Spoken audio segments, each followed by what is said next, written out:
India development దృష్ట్యా third line మనం ఆపలేనటువంటి పరిస్థితి కనుక దయచేసి యుద్ధ ప్రాతిపదిక మీద ఈ drainage and CC road electricity department సంబంధించినటువంటి వాళ్ళు దాని అంచనా వేసి యుద్ధ ప్రాతిపదిక చేయకపోయినట్టయితే ఉంటే ఆ ప్రాంతం అంతా వర్షాకాలం వచ్చే సమయానికి పూర్తి నీళ్ళన్నీ ఇంతకుముందు గతంలో ఈ ఏరియా నీళ్ళన్నీ అశోక్ రోడ్ ప్రాంతం నుంచి వెళ్ళి చెరువుగట్టలు కలిసేటువంటి ఉండే మొత్తం వాటర్ మయమైనటువంటి పరిస్థితి ఉంటుంది. ఆ నీళ్లు ఇంకా ఫ్లేఓ అయింది ఉంటే మెయిన్ రోడ్ ప్రాంతానికి కూడా వచ్చేటువంటి అవకాశం ఉంటుంది. ఇంకా దయచేసి యుద్ధ ప్రాతిపదిక మీద అక్కడ ఏదైతే డ్యామేజ్ అయినటువంటి roads, drainage, electricity, water facilities అనేటువంటిది కూడా తక్షణం చేయాలనేటువంటిది ఈ ఏజెండాల్ని దానికి సంబంధించినటువంటి బడ్జెట్ను కూడా కేటాయించి మా యొక్క ప్రాంతాన్ని ఆదుకోవాల్సిందిగా అధికారులను మరియు చైర్పర్సన్ గారిని, ఎమ్మెల్యే గారిని, వైస్ చైర్మన్ గారిని కూడా విజ్ఞప్తి చేస్తున్నాను.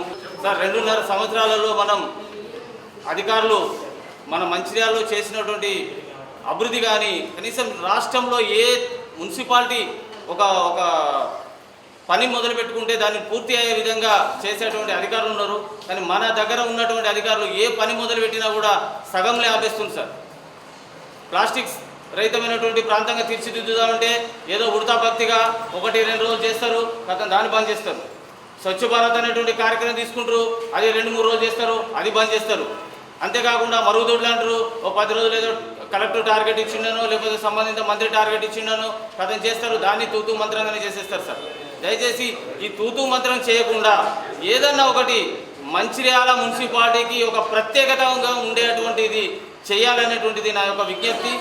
అంతేకాకుండా సార్ ఇప్పుడు వాటర్ కూడా సార్ మనము ప్రతి మీటింగ్లో డైలీ ఇస్తామని మనం అంటున్నాం, డే బై డే ఇస్తా అంటున్నాం, కానీ నిర్దిష్టమైనటువంటి సమయాన్ని కూడా ఇవ్వలేనటువంటి పరిస్థితి ఉంది సార్. దయచేసి ఏదైనా ఒకటి మనం చేస్తే మన మంచిర్యాల మున్సిపాలిటీకి మేము ఇది చేస్తాం, మా మున్సిపాలిటీలో దమ్మున్న మున్సిపాలిటీ అనేది చెప్పుకునేటువంటిది చేయాలి తప్ప ఏదో ఈ రోజు చేసి దులుపుకునేటువంటి పరిస్థితి మాత్రం చేయకండి సార్.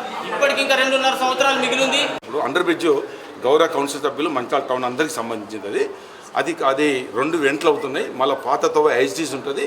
మొన్న చైర్మన్ గారు, వైస్ చైర్మన్ గారు, ఆ వార్డ్ కౌన్సిలర్ అందరం వచ్చి అక్కడ విజిట్ చేయడం జరిగింది.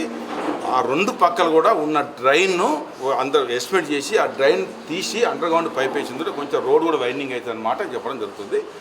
ఆల్టర్నేట్ కూడా ప్రభుత్వ పరంగా కూడా బైపాస్ విషయంలో కూడా మన గౌరవ ముఖ్యమంత్రికి ఇవ్వడం జరిగింది. ఏది లక్ష్మీ టాక్స్ కానీ అది మొన్న ముఖ్యమంత్రి గారు కూడా సంబంధిత అధికారులతో మాట్లాడినారు. ఎంత త్వరగా తెస్తే ఇంకా అందరికీ బాగుంటుంది. ముఖ్యంగా అండర్గా ఏదైతే గ్రౌండ్ విషయంలో మటుకు వేరే వాళ్ళకి చెప్పే విధంగా మూతపడుతుంది అన్నమాట. అది నమ్మటానికి వీలేదు. ఖచ్చితంగా అది కూడా తొమ్మిది కంటిన్యూ అవుతుంది.